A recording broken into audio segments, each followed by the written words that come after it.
You know what is fascinating? There are children walking among us right now who've already decided the world isn't safe for them.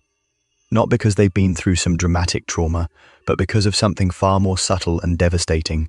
They've learned that love isn't guaranteed. Let me tell you about a pattern that is hiding in plain sight. Picture this: you are watching kids at a playground. Most are running around, screaming with joy, completely unaware that anyone's watching. But there is always that one child standing at the edge, and something about them just feels different. They're not just shy. There is a weight in their silence that you can almost touch. That child, they're carrying the early seeds of what psychologists call social anxiety disorder. And here is what most people don't realize.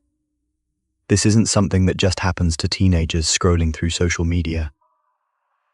This story begins much, much earlier, sometimes before a child can even speak.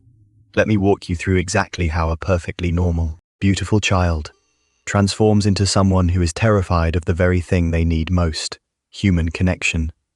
Because once you understand this process, you'll never look at quiet children the same way again. Think about how a house gets built.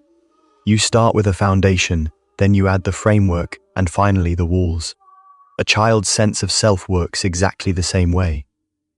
Every interaction in those crucial early years, every smile, every hug, every moment of attention, becomes a building block in their emotional foundation. But here is where it gets devastating. When those building blocks are missing or unstable, the child doesn't just feel sad.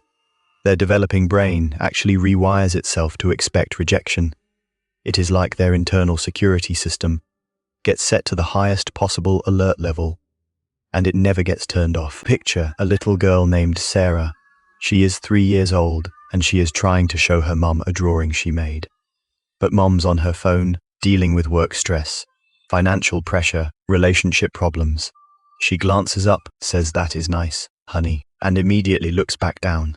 To mum, this feels like normal multitasking. To Sarah's developing brain, this registers as, "My excitement isn't important. My presence isn't worth full attention." Now multiply that moment by hundreds, thousands of similar interactions. Each one chips away at the child's fundamental belief that they matter. And here is the cruel part. The child doesn't blame the stressed parent or the chaotic environment. They blame themselves. You want to know where social anxiety really begins? It starts at the dinner table, where conversations feel like walking on eggshells. It starts in living rooms, where children learn to read the emotional temperature of adults and adjust their entire being accordingly. I am talking about homes where love exists, but it is conditional, where a child learns that being good means being invisible, where parents aren't cruel, they're just overwhelmed, distracted, or dealing with their own unhealed wounds. These aren't the horror stories you see in movies. These are the subtle emotional neglects that happen in millions of homes every single day. Children in these environments become emotional psychologists by age 5. They develop this incredible ability to read micro-expressions, to detect the slightest shift in tone, to sense danger in a raised eyebrow. It is actually a remarkable survival skill. But here is the tragedy. What saves them at home becomes the very thing that tortures them everywhere else. Now take that hyper-vigilant child and put them in a classroom with 30 other kids who haven't learned to be afraid yet. The contrast is devastating. While other children are raising their hands without thinking, this child is calculating the 17 different ways their answer could be wrong. While others are laughing loudly at lunch, this child is analyzing every sound, wondering if someone's laughing at them. While others are forming friendships naturally, this child is running complex social algorithms in their head, trying to figure out the secret code of belonging. And here is where it gets really twisted. Their sensitivity, which should be a superpower, becomes their greatest weakness. They notice everything. The eye roll, the whisper, the moment of silence after they speak. They're like emotional seismographs, detecting earthquakes that others can't even feel. But children who haven't learned to be afraid, they don't pick up on these subtle cues. So, when they make an offhand comment or laugh at something random, the socially anxious child experiences it as targeted cruelty. Their brain, already wired for threat detection, interprets neutral events as personal attacks. Let me blow your mind with some science.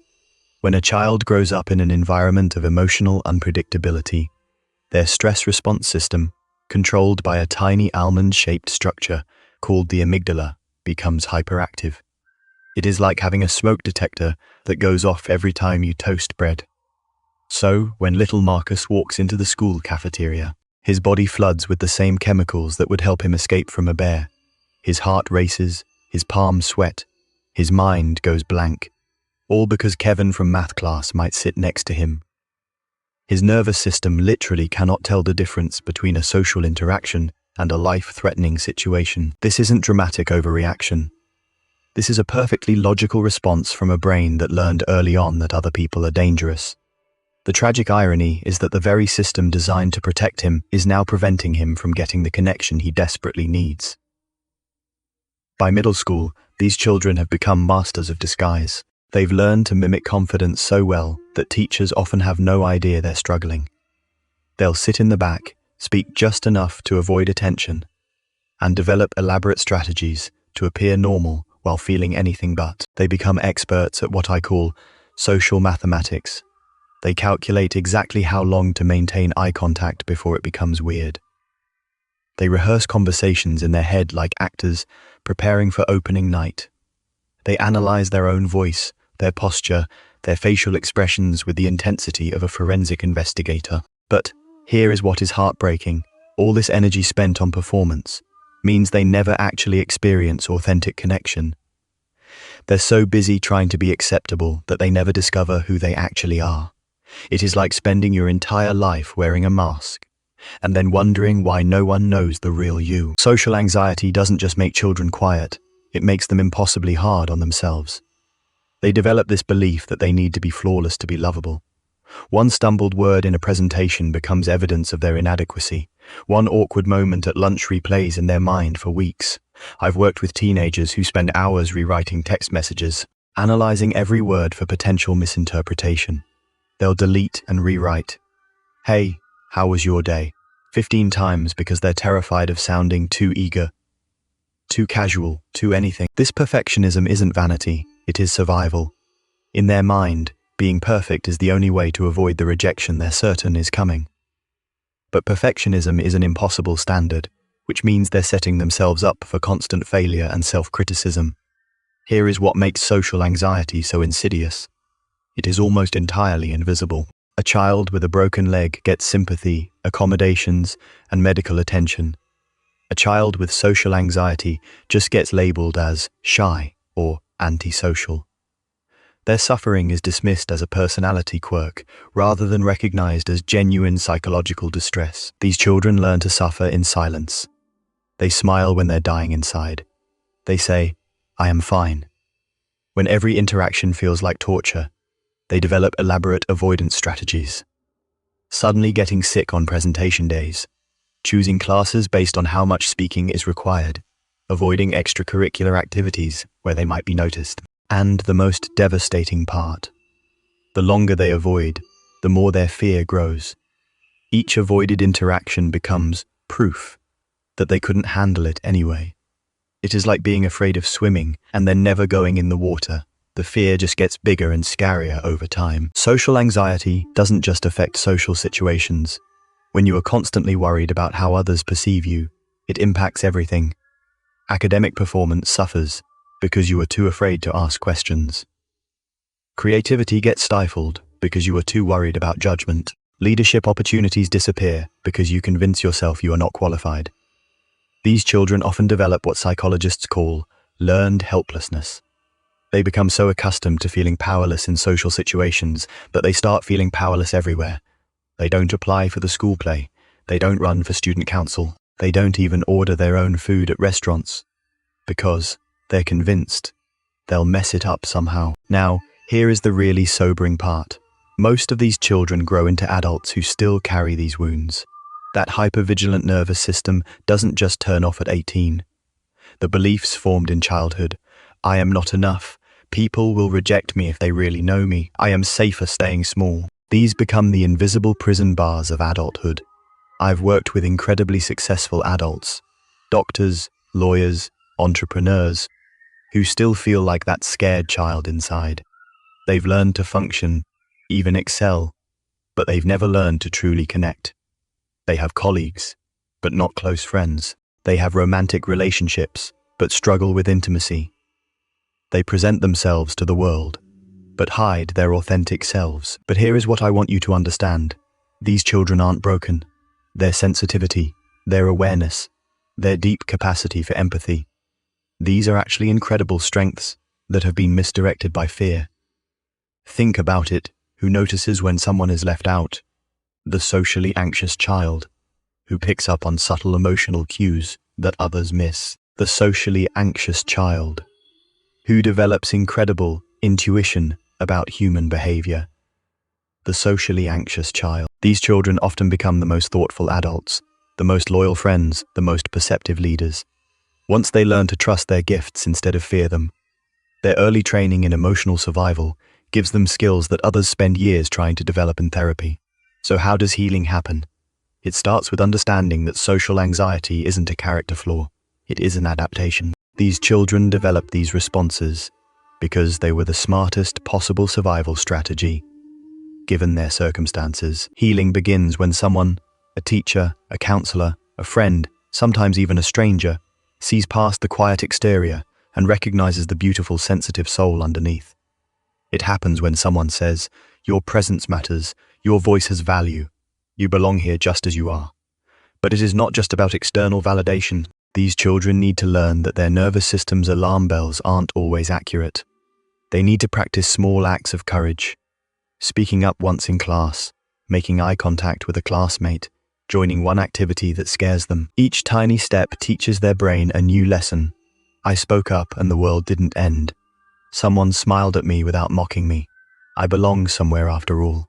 Slowly, brick by brick, they build a new foundation based on evidence rather than fear. Here is what I've learned after years of working with socially anxious individuals. Beneath all that fear is the most beautiful, universal human longing, the desire to be known, accepted, and loved exactly as we are. Social anxiety is actually love in disguise. It is the part of us that cares so deeply about connection that the possibility of losing it feels unbearable. It is the part that values relationships so much that the fear of rejection becomes overwhelming. When you understand it this way, social anxiety stops being something shameful and starts being something sacred. It is evidence of our deepest humanity, our most profound need for belonging. Even if you've never experienced clinical social anxiety, you felt echoes of it. We all have moments when we wonder if we're too much or not enough. We all have times when we edit ourselves to fit in. We all know what it feels like to stand at the edge of a group and wonder if there is room for us. Understanding social anxiety helps us understand ourselves and each other with more compassion. It reminds us that the quiet person isn't necessarily uninterested. They might be overwhelmed by how much they care.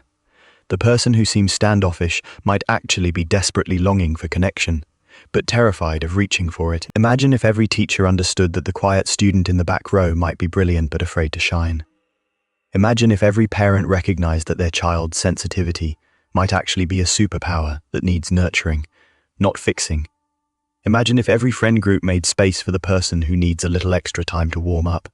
This is how we break the cycle, not through dramatic interventions, but through small acts of inclusion, patience, and understanding. Through creating environments where children feel safe to be themselves before they learn to be afraid of themselves. If you were that quiet child, if you are that anxious teenager, if you are carrying these wounds into adulthood, listen to me. There is nothing wrong with your core self. Your sensitivity is not a flaw. Your need for acceptance is not weakness. Your fear of rejection is not evidence that you are rejectable. You learn to be afraid because your environment taught you that love was conditional. But love, real love, isn't something you earn through perfect performance. It is something you deserve simply by existing. The world needs your particular brand of sensitivity, your unique perspective, your careful way of moving through life. The very qualities that make you feel different are the ones that make you irreplaceable. Your story isn't over. Your voice matters. And somewhere out there, someone is waiting to meet the real you, not the perfect version you think you need to be, but the beautifully imperfect, wonderfully human person you already are. The child who learned to fear connection can learn to trust it again. The teenager who hides in silence can learn to speak their truth. The adult who built walls can learn to build bridges instead. It is never too late to come home to yourself. And when you do, you'll discover what that scared child always knew deep down. You were worthy of love all along.